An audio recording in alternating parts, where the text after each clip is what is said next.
Le tournoi national de football Bruno Tesson a tenu toutes ses promesses samedi 27 et dimanche 28 mai à Saint-Martin-de-Ré. 1600 personnes, parents et enfants, avaient fait le déplacement pour participer à ce week-end sportif et convivial.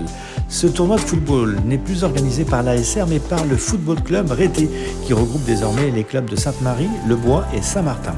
Île de Ré TV est donc allé à la rencontre de celles et ceux qui font vivre ce rendez-vous, incontournable bien sûr, à l'image des encadrants, des bénévoles et du président Michel Desfontaines, assisté de Jordan, l'un des entraîneurs salariés du club. Cette année, c'est la 30e édition et elle est un peu exceptionnelle dans la mesure où effectivement on a décidé de fonctionner avec 64 clubs, 64 clubs, 18 départements, 800 enfants, 800 adultes. Pour 1, 2 ou 3 nuits avec repas. Donc il faut loger et nourrir tout le monde. Nous, ce qu'on défend en fait sur le tournoi, c'est d'abord quand même le côté populaire. Alors il faut que sportivement ce soit cadré pour que, voilà, comme je disais juste avant, ça soit fluide en fait dans le regard. Mais après on recherche avant tout ce côté très festif, très convivial, etc. Alors il y a des équipes qui sont un peu mieux armées que d'autres, mais globalement je pense que cette année on va avoir une édition qui est assez homogène quand même. Donc moi je serais pas surpris de voir nos petits U11 et nos petits U13 au moins sortir des poules et faire peut-être pourquoi pas un quart de finale, ce qui serait déjà quelque chose de très sympa pour le club. On a toujours les équipes parisiennes qui normalement sont toujours un peu au-dessus du lot en termes de structure, de jeu, etc. On a une équipe qui nous vient de la banlieue de Rouen aussi cette année, donc je pense que ça va être assez costaud, qui est le club de Quevilly.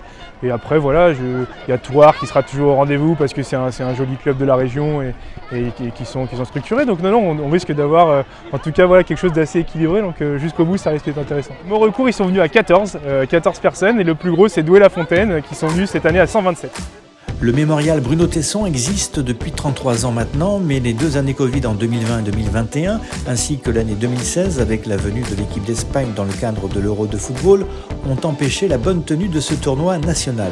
Aujourd'hui, tout est rentré dans l'ordre et les bénévoles sont toujours aussi nombreux pour faire en sorte que cette manifestation sportive puisse exister, car ils en font du boulot, à l'image de Michel Hernandez, devenu un peu malgré lui le monsieur restauration. Durant ces 2 jours, près de 6400 repas sont servis en temps record. Élaborer les menus, les commander aux traiteurs en tenant compte des cas particuliers, c'est aussi le travail de Michel qui connaît désormais la chanson. On fait certains choix qui sont guidés quand même par des normes, parce que par exemple ils sont obligés sur 4 repas de faire au moins un repas avec des légumes.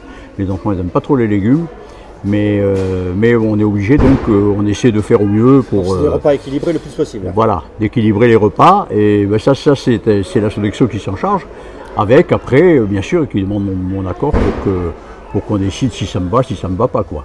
Si j'ai le choix entre deux, voilà. S'il y a des particularités alimentaires, est-ce que vous en tenez compte ou pas? Alors on tient compte des particularités alimentaires, notamment il n'y a pas de porc, pas du tout de porc pendant les 4 jours. On a le petit souci des repas halal, parce que maintenant ça devient un petit peu récurrent, c'était pas le cas il y a encore 4-5 ans. Mais il y a une demande. Aujourd'hui il y a une demande. C'est un projet qui dans l'avenir va être réalisable. On va demander au dossier d'instruction combien de personnes veulent manger halal pour qu'on puisse anticiper. On reçoit donc les hors-d'œuvre le matin vers 10h30 le matin, et on prépare des petites barquettes. Ce matin on a préparé les 1600 barquettes. Et puis ensuite il y a un service de self, il y a un plateau, l'enfant ou l'adulte, puisqu'il y a à peu près moitié-moitié d'enfants et d'adultes, passe avec son plateau, puis on le sert, on lui sert sa viande, ses légumes, son dessert, son fromage. Donc ça veut dire que c'est servi rapidement parce qu'ils n'ont pas beaucoup de temps? Là on a à peu près 2 heures pour servir les 1600 repas. Donc cette année on a innové, vu le nombre, on a fait 3 files de self au lieu de 2. Il y a quelques années c'était une file, on est passé à 2, cette année on est à 3. Et pour une première ça a été une réussite, puisqu'on a en 1h30 à peu près les 1600 repas étaient servis. C'est surtout beaucoup de stress, parce que toujours peur qu'il n'y ait pas assez, il faut doser, il faut être là. Je suis sans arrêt en train d'embêter les bénévoles pour leur dire attention, n'en mettez pas trop. Si après il en reste, bien sûr vous donnez tout, mais si on donne 10% de plus aux 1300 premiers, les 300 derniers ne mangent pas. Donc, mais c'est rien 10%, c'est dans une assiette, ça se voit pas. Mais au au bout de final 1300, eh ben, les 300 qui restent, ils n'ont rien à manger, ça m'est déjà arrivé une fois. Et là, c'est un grand moment de solitude.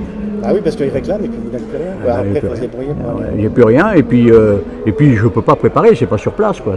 Donc j'ai eu une fois, ça m'a servi de leçon et alors je briefe bien le traiteur pour lui dire mais un peu plus s'il faut, on paiera un peu plus, mais ça fait rien. Par sécurité. Je veux avoir une marge. Cette année, on a subi une grosse évolution avec la fusion des clubs. Des 3 clubs de l'île de Ré. D'ailleurs, il y a beaucoup de gens de Sainte-Marie et du Bois qui découvrent le tournoi parce qu'ils n'étaient jamais venus. Et qui viennent vous donner un coup de main. Et qui sont là, oui, maintenant qu'ils font partie du FC RT et qui donc viennent. Et moi, ça me fait très très plaisir parce qu'on se découvre en plus. Puis ça vous soulage aussi un petit peu. Oui, ça me soulage. Et puis c'est surtout que on a découvert qu'on pouvait travailler ensemble dans une super ambiance, etc. quoi. Chose qu'on pensait peut-être pas possible, ou certains pensaient pas possible il y a encore 2 ans. Quoi. Aujourd'hui, c'est fait et c'est réalisé. C'est réalisé et c'est une réussite. Quoi. Parmi les nombreux bénévoles, il y a Janine Perrin, retraitée et secrétaire du club de Sainte-Marie-de-Ré. Hier, on est venu mettre les tables et tout ça. Ce matin, on est venu mettre les nappes, tout préparer. Et puis, impliqué dans le repas du midi, le repas du soir. Demain, je ne serai pas là parce que je suis responsable de la première qui joue à Sainte-Marie. Donc, je serai attachée à Sainte-Marie demain. Et puis, je reviendrai peut-être demain soir. Et lundi, je viendrai tout ranger. Mon mari jouait au football en étant jeune. Après, il a été dirigeant. Et après la retraite, je suis devenue la secrétaire du club de Sainte-Marie. Et là, je suis la secrétaire adjointe du FCR. Rappelons encore une fois combien les bénévoles sont utiles au sein des associations et des clubs. Île de Ré TV a voulu souligner tout le travail de ces femmes et ces hommes qui consacrent une partie de leur temps pour aider et construire du lien social intergénérationnel. Rendez-vous donc en 2024 pour la 31e édition qui connaîtra encore une fois un engouement sans borne. Ce reportage a été réalisé, monté et produit par Stéphane Nadous pour Île de Ré TV.